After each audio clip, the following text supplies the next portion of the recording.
In the summer of 1518, in the city of Strasbourg, a woman named Frau Trophea stepped into the street and began to violently twist, twitch, and dance. She didn't stop for hours, then days. Soon, dozens of neighbours joined her in the street, thrashing wildly.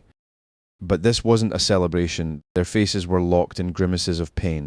They were crying out for mercy, begging to stop, but their bodies simply wouldn't obey.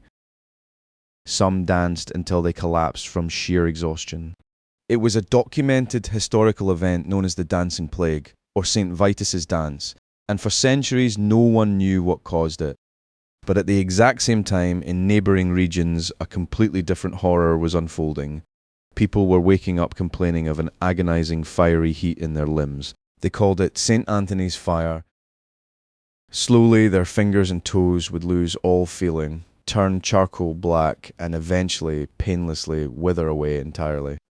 It was a terrifying affliction that left entire villages devastated, and it triggered one of the most desperate mass migrations of the Middle Ages. Desperate for a cure, thousands of afflicted people from across Europe made an agonizing pilgrimage to a small village near Grenoble, France, a town now appropriately named Saint-Antoine-l'Abbé. A massive hospital and abbey were built there specifically to treat victims of the Holy Fire.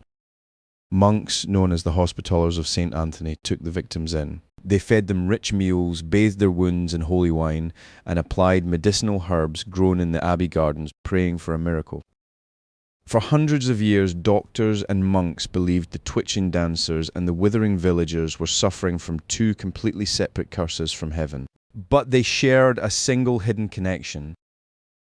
The victims weren't cursed, they were being poisoned by their own dinner. During the Middle Ages, peasants survived on dark rye bread.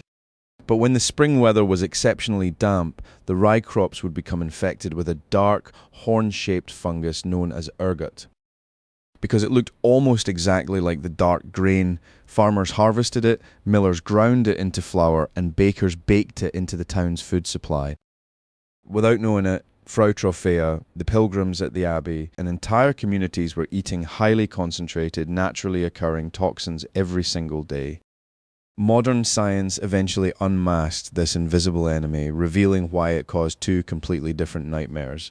Depending on the specific strain of the fungus, ergot attacks the body in two ways. Sometimes it violently restricts blood flow, choking off circulation to the extremities, causing the withering effects of the holy fire. But other times it attacks the nervous system, it floods the brain with powerful, mind-altering compounds.